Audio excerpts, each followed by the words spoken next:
Hello friends, welcome to my YouTube channel IAS gateways. इस video में IAS 269 के provisions को डिटेल में डिस्कस करूंगा। ये सीरीज का पार्ट 5 वीडियो है जिसमें बेसिकली मैं 3 एलिमेंट्स डिस्कस करने वाला हूं रिलेटेड टू सीमेंट्स। सो सबसे पहली जो हम लोग कवर करेंगे कि हम सीमेंट्स में मार्किंग कैसे करते हैं, हमें सीमेंट परचेज करते समय क्या चीजें इंश्योर करनी है, how to check on cement bags before buying. तो उसके लिए आपकी जो मार्किंग स्पेसिफिकेशंस है हमारी कोड ऑफ प्रोविजंस की वो देखेंगे। उसके बाद हम लोग टेस्टिंग की गाइडलाइंस देखेंगे कि टेस्टिंग के लिए क्या गाइडलाइंस है और सीमेंट का एक्सेप्टेंस क्राइटेरिया क्या है।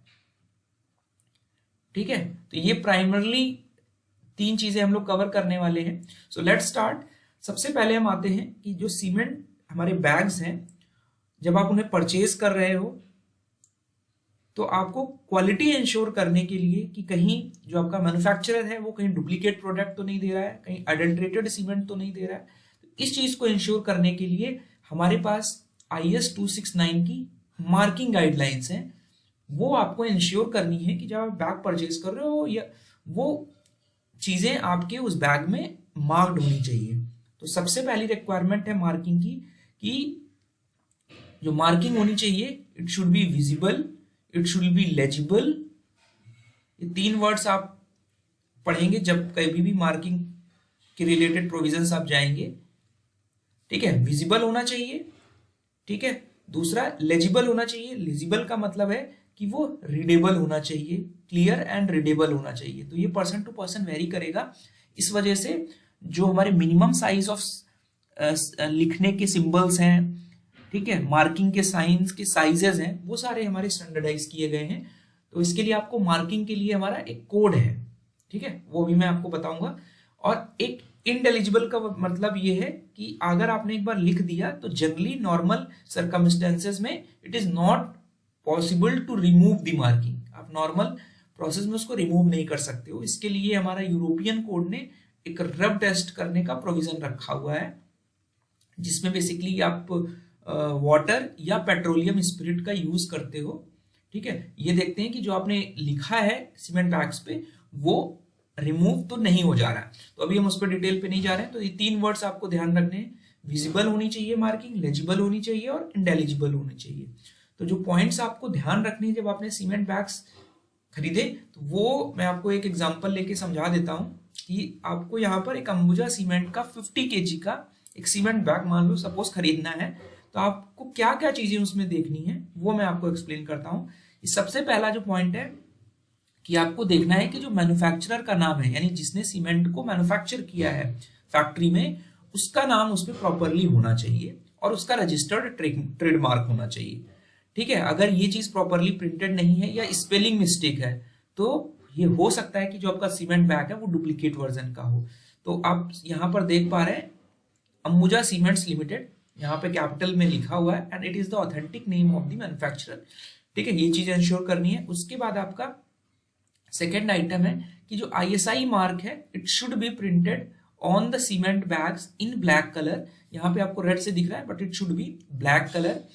द आईएसआई मार्क्स ये कंफर्म करता है कि जो सीमेंट बैग की पैकिंग है वो स्पेसिफिकेशन जो की हमारी रिक्वायरमेंट थी वो फुलफिल हो रही है। तो it should be like this. ठीक है, आईएसआई। फिर थर्ड रिक्वायरमेंट ये है the grade and type of cement is an important to check on the cement bag. अगर मान लीजिए ओपीसी 53 ग्रेड सीमेंट है तो ऑर्डिनरी पोर्टलैंड 53 ग्रेड या ordinary Portland cement 53S grade, whichever is applicable, ये आपका लिखा होना चाहिए। लाइक यहां पर लिखा हुआ है Portland pozzolana cement fly ash based. इसी वजह से यहां पर जो कोड है वो IS 1489 का है, that is pertaining to the specification of Portland pozzolana cement. PPC के प्रोविजंस IS 1489 में दिए हुए हैं। ठीक है, तो यहां पर नेम ऑफ सीमेंट, ग्रेड लिखा हुआ है और हमारा किस IS को कंप्लाई कर रहा है ये भी मेंशन्ड है। फिर उस सीमेंट में नेट वेट कितना है, ध्यान रखना है, ग्रॉस वेट नहीं, नेट वेट लिखा जाता है सीमेंट बैग का। जो ग्रॉस वेट है अगर आपको निकालना है तो आपको बैग का वेट जोड़ना पड़ेगा, जो कि मैंने प्रीवियस वीडियोस में आपको बताया था। डिफरेंट टाइप्स ऑफ जो पैकिंग बैग्स आते हैं उनके वेट्स अलग अलग आते हैं। तो यहाँ पर आप देख रहे हैं 50 kg लिखा हुआ है, वो मेंशन्ड है सीमेंट बैग में। उसके बाद आपको चेक करना है कि ब्रांड कौन सा है। तो सीमेंट का ब्रांड है अंबुजा सीमेंट, वो हमारा प्रॉपरली मार्क्ड होना चाहिए। उसके बाद सिक्स्थ इंपॉर्टेंट चीज है कि MRP, market rate price, MRP हमारा इंग्रेव्ड होना चाहिए, लिखा होना चाहिए इस पे, कि अदरवाइज क्या होगा कि ओवर चार्ज कर लेगा आपको जो सेलर है। ठीक है, तो जो भी एमआरपी है वो सीमेंट के ब्रांड के अकॉर्डिंग एमआरपी आपको चेक कर लेना है, so that seller can not fool us by selling the cement at higher price. ठीक है, तो वो यहाँ पर मेंशन होगा इंक्लूसिव ऑफ ऑल टैक्सेस। फिर उसके बाद ये एक इंपॉर्टेंट चीज है, use no hooks. This is a phrase जो कि सिंबॉलिक फॉर्म में होना चाहिए। ठीक है, यूज नो हुक्स या इक्विवेलेंट सिंबल सीमेंट बैग पे प्रिंटेड होना चाहिए। सेवेंथ आइटम आप देख रहे हैं कि यहाँ पे एक हुक है कि आपको यहाँ पर हुक से सीमेंट बैग को नहीं हैंडल करना है, otherwise it will tear off. ठीक है, उसके नेक्स्ट इंपॉर्टेंट चीज है कि हमारा जो सीमेंट कब मैन्युफैक्चर हुआ फैक्ट्री में, उसको डिनोट करने के लिए एक बैच कंट्रोल यूनिट नंबर डालते हैं। बैच कंट्रोल यूनिट नंबर वो इंडिकेट करता है कि किस लॉट में हमारी जो सीमेंट है वो मैन्युफैक्चर हुई है, उससे आपको ट्रेस मिल जाता है फैक्ट्री का। तो वो किस फॉर्म में लिखा जाता है, that is expressed in terms of week number. ठीक है, तो वीक नंबर लिखेंगे, वीक, मंथ और ईयर। सपोज हमने लिखा कि हमारा सेकेंड वीक है, फोर्थ मंथ है और 2022 ईयर है, तो इसका मतलब हुआ कि 2022 का अप्रैल मंथ का सेकेंड वीक में आपकी ये सीमेंट आपकी पैक हुई है। तो जनरली यहां पर पैकिंग वीक नंबर लिखा जाता है, तो सेकेंड वीक में पैकिंग हुई है, ये इंपॉर्टेंट चीज है, ईयर ऑफ पैकिंग है। ठीक है, तो ये ध्यान रखना है आपको, और इस वजह से एडवाइस किया जाता है कि इस डेट से आपको 3 मंथ्स के अंदर सीमेंट को यूज कर लेना है।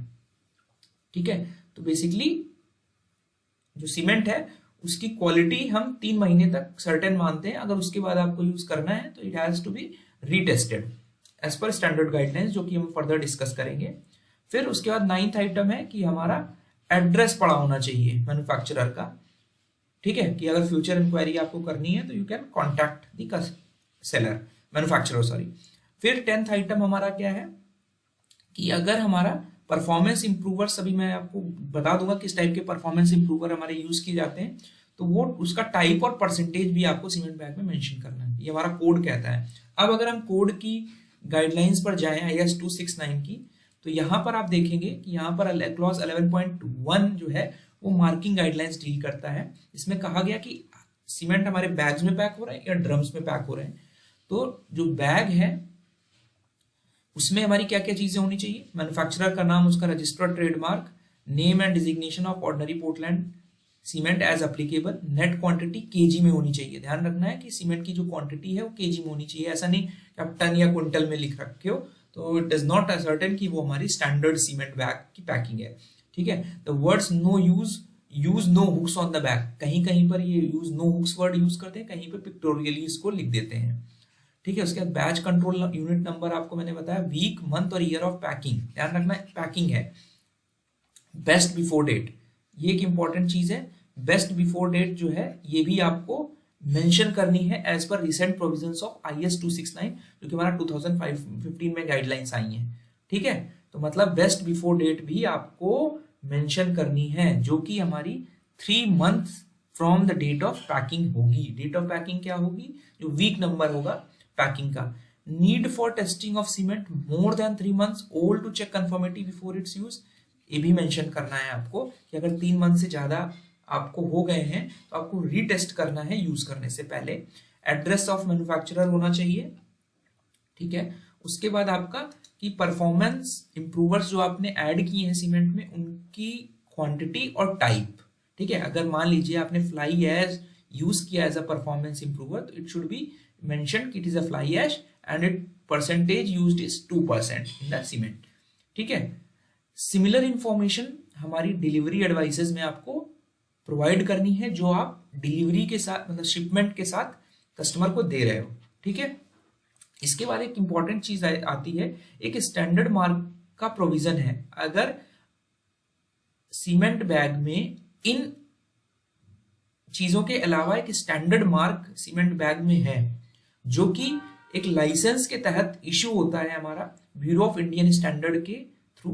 तो वो अगर हमारा ब्यूरो ऑफ इंडियन स्टैंडर्ड से इशूड स्टैंडर्ड मार्क हमारा सीमेंट में है तो it complies with BIS certification marking. तो बी हमारा कहा जाएगा इट इंश्योर्स दी स्पेसिफिकेशन जो हमारी रिक्वायरमेंट्स हैं उनको फुलफिल कर रहा है। अब आते हैं कि सैम्पलिंग कैसे करनी है।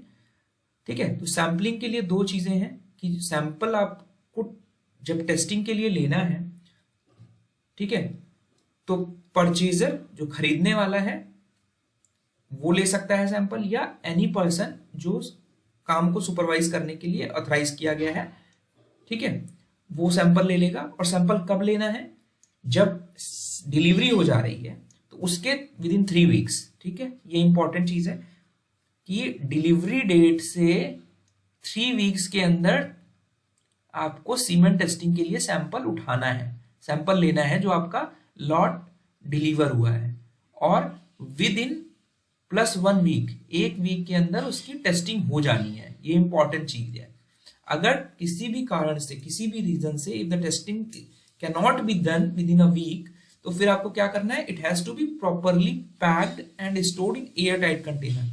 ठीक है, और मैक्सिमम 3 मंथ्स के अंदर तो टेस्टिंग कर ही लेनी है, बिकॉज 3 मंथ्स के बाद cement is treated to be expired. ठीक है, उसके बाद फिर आपको रिटेस्ट तो करना ही करना है। ठीक है, अब प्रोसीजर ऑफ सैंपलिंग जो है उसके लिए हमारी गाइडलाइंस IS 3535 IS 3535 में दी हुई है। फिर जो मैन्युफैक्चरर है या सप्लायर है shall afford every facility and shall provide labor and materials for taking and packing the samples, for testing the cement and for subsequent identification of cement। तो ये कोड ने मैन्युफैक्चरर की रिस्पॉन्सिबिलिटी दी है कि जो लेबर और material लगेगा cement की टेस्टिंग के लिए, सैम्पलिंग करने के लिए, पैकिंग करने के लिए, वो हमारा मैन्युफैक्चरर या सप्लायर देगा। ठीक है, अब जो टेस्ट आपको परफॉर्म करने हैं, टेस्ट हमने फिजिकल रिक्वायरमेंट और केमिकल रिक्वायरमेंट के देख रखे हैं, वो आपको टेस्ट परफॉर्म करने हैं और हमारी कॉम्प्लायंस इंश्योर करनी है। अब दूसरा तरीका ये है, एक तो हो गया कि आपने जो टेस्टिंग कराई वो मैन्युफैक्चरर से जब लिया तभी मैन्युफैक्चरर से करा ली। दूसरा, कस्टमर अगर ये चाहता है, परचेजर ये चाहता है कि he wants to do independent testing, तब भी वो की जा सकती है। तो बट ये ध्यान रखना है कि सैम्पलिंग कब करनी है? जैसे ही सीमेंट डिलीवर होती है, immediately after the delivery, at the option of purchaser या उसके रिप्रेजेंटेटिव। ठीक है, उसके डिस्क्रिप्शन पे है कि आपको इंडिपेंडेंट टेस्टिंग करानी है या नहीं है। अगर करानी है तो फिर से वापस से हमारे टेस्ट वही सेम गाइडलाइंस के थ्रू गवर्न होंगे, और जो सैम्पलिंग होगी वो immediately after the delivery option हो जाएगा, या डिलीवरी ऑप्शन से पहले जहां से जब आप लॉट लेने गए, देखने गए फैक्ट्री में, तो वहां से भी आपको सैंपल उठवा सकते हो बिफोर डिलीवरी। ठीक है, तो अब जो सप्लायर है, मैन्युफैक्चरर है, वो सीमेंट जो है टेस्टिंग के लिए फ्रीली सप्लाई करेगा, कोई चार्ज नहीं लेगा। ठीक है, अगर कोई परचेजर मैन्युफैक्चरर से सीमेंट ले रहा है और वो इंडिपेंडेंट टेस्टिंग कराना चाहता है, तो जो सीमेंट की क्वांटिटी होगी उसकी कोई चार्ज नहीं लगेगा टेस्टिंग के लिए, और सीमेंट की सैम्पलिंग है वो डिलीवरी के जस्ट बाद होगी या उससे पहले हो सकती है। अब जो कॉस्ट होगी टेस्टिंग की कॉस्ट कौन बियर करेगा? अगर वो सैंपल फेल हो जाता है इंडिपेंडेंट टेस्टिंग में, अगर फेल्ड हो गया तो हमारा मैन्युफैक्चरर करेगा। ठीक है, अगर सैंपल पास हो गया तो उसकी जो कॉस्ट है टेस्टिंग की वो बियर करेगा परचेजर, जो यूजर है जिसको सीमेंट खरीदनी है। वो अगर सीमेंट इंडिपेंडेंट टेस्टिंग में पास हो गई तो it has to be paid by the purchaser. ठीक है, अब सीमेंट रिजेक्ट कैसे होगी? जब अगर हमारी कोई भी requirement as per this specification comply नहीं हो रही तो हमारी सीमेंट रिजेक्ट हो जाएगी। अब 2 चीजें हैं कि अगर सीमेंट हमारी बल्क स्टोरेज में है, फैक्ट्री में सीमेंट आपने फैक्ट्री में बल्क स्टोरेज में रखी हुई है शिपमेंट से पहले, ठीक है, शिपमेंट में आपका बल्क स्टोरेज का ऑर्डर आया तो आप उसको मैक्सिमम 6 मंथ्स तक अगर रख रहे हो तो यूज करने में कोई इश्यू नहीं है। लेकिन 6 मंथ्स के बाद अगर आपको मतलब वहां पर रखी हुई है तो ये कंपल्शन हो जाता है कि अगर ग्रेटर देन 6 मंथ से रखी हुई है तो it has to be retested before the use. ठीक है, ये एक इंपॉर्टेंट चीज है, यानी बल्क स्टोरेज में अगर रखी हुई है तो 6 महीने तक आप उसे रख सकते हो। इसका मतलब यही हुआ, अगर इसके बाद यूज करना है तो रीटेस्टेड होगी और ये देखेंगे कि conforms to the requirements of specification. और अगर आपका लोकल स्टोरेज है, यानी लोकल स्टोरेज का मतलब आपने डिलीवरी कर दी है, अब ये साइट पे कहीं रखी हुई है वेंडर के पास 3 मंथ से ज्यादा, तो इसको फिर आप रीटेस्टेड करोगे। तो जनरली हमारा एक्सपायरी टाइम 3 मंथ्स ही रखा गया है for normal usage local storage में के केसेस में। अगर उसके बाद आपको यूज करना है तो आपको टेस्टिंग से इंश्योर करना पड़ेगा कि जो उसकी फिजिकल और केमिकल रिक्वायरमेंट्स हैं वो हमारी कॉम्प्लाई हो रही हैं, ठीक है। और बल्क स्टोरेज के केस में शिपमेंट से पहले आपको 6 मंथ्स का टाइम है। अब आते हैं, जो हमने कुछ परफॉर्मेंस इंप्रूवर्स की बात की थी, वो कौन कौन से परफॉर्मेंस इंप्रूवर्स हैं जो एज पर IS 269 आप मैन्युफैक्चरिंग के साथ यूज कर सकते हो सीमेंट के साथ to improve the performance of the cement, ठीक है। तो उसके लिए टेबल 1 है, यहाँ पे 2 चीजें हैं। ये यहाँ पर जो लिमिट दी है, this is the maximum percentage, ठीक है, बाई एडिशन बाई मास, ठीक है। इसमें जो परसेंटेज है, इसमें एडिटिव्स वगैरह भी जो आप यूज कर रहे हो, ठीक है, या colour binding colour agents use कर रहे हो, वो इसमें इंक्लूडेड है, ठीक है, along with this performance improvers. तो ये बहुत सारी रिक्वायरमेंट्स आपकी दी हुई है for different performance improvers, requirements are different. Fly ash हो गया, ग्रेनुलेटेड स्लैग हो गया, सिलिका फ्यूम हो गया, लाइमस्टोन हो गया, राइस हस्क गैस हो गया, मेटाकाइलिन हो गया, ठीक है। और ये इनके स्टैंडर्ड प्रोसीजर है। अब आप देख रहे हो राइस हस्क गैस के लिए इसने 3 रिक्वायरमेंट्स दी कि जो रिएक्टिव सिलिका है वो हमारा 80% से ज्यादा होना चाहिए, पोजोलोनिक एक्टिविटी इंडेक्स जो होनी चाहिए शुड बी ग्रेटर देन 90% जब टेस्टिंग किया जाए, और लॉस ऑन इग्निशन जो होना चाहिए it should not be more than 5%, it should be less than 5%, ठीक है। तो ये राइस हस्क ऐश की ये प्रॉपर्टीज हैं, ठीक है। इसी तरह डिफरेंट परफॉर्मेंस इंप्रूवर्स की डिफरेंट प्रॉपर्टीज दी हुई हैं। कॉपर स्लैग है अगर, तो उसमें इंपॉर्टेंट रिक्वायरमेंट ये है कि जो लम्स का प्रोपोर्शन है, जिसका साइज 50 mm साइज से ज्यादा है, वो हमारा 5% से कम होना चाहिए टोटल स्लैग मास का, ठीक है। IS 4038 के अकॉर्डिंग अगर हम टेस्टिंग करें स्लैग की, तो कंपोजिशन ऑफ स्लैग की ये प्रोपोर्शनिंग दी हुई है। जो ग्लास कंटेंट है, मेथड ऑफ ऑप्टिकल माइक्रोस्कोप से हम ग्लास कंटेंट निकालते हैं, it should be greater than 25%, ठीक है। सिमिलरली स्टील स्लैग के लिए भी हमारी प्रॉपर्टीज दी हुई है। उसके बाद हमारा लेड जिंक स्लैग भी हम यूज कर सकते हैं। उसके बाद हमारा spent fluidized catalytic cracking equilibrium catalyst use कर सकते हैं। तो ये जो नाम है आपको ध्यान रखना है, मतलब 3 तरीके के स्लैग यूज कर सकते हो, कॉपर, स्टील और लेड जिंक स्लैग, और आपका spent fluidized catalytic cracking equilibrium catalyst भी यूज कर सकते हो। इनकी सभी की जो मैक्सिमम लिमिट है दैट इज 5%, ठीक है। तो ये आपके सीरियल नंबर 1 to 6 तक आपने जनरली पढ़ रखा होगा, बट ये हमारे परफॉर्मेंस इंप्रूवर्स की तरह यूज किए जा सकते हैं। तो ये नाम ध्यान रखना है आपको, ताकि आपको अगर इससे रिलेटेड कोई एग्जाम में क्वेश्चन आता है तो आपको ध्यान रहेगा, ठीक है। और ग्लास कंटेंट जो है वो optical method of optical microscope से करते हैं, और स्लैग में इसका जो कंटेंट है वो it should be greater than 25%, तीनों स्लैग के केस में आप देख पा रहे हैं, ठीक है। It should be not less than 25%। तो आई होप मेरा वीडियो आपको हेल्पफुल होगा for the field engineers as well as the students who are preparing for competitive exams. और सबसे इंपॉर्टेंट चीज, ये सीरीज का लास्ट वीडियो था। नेक्स्ट सीरीज में मैं फिर एक नया कोड के साथ आपके साथ स्टार्ट करूंगा। Thank you and all the best.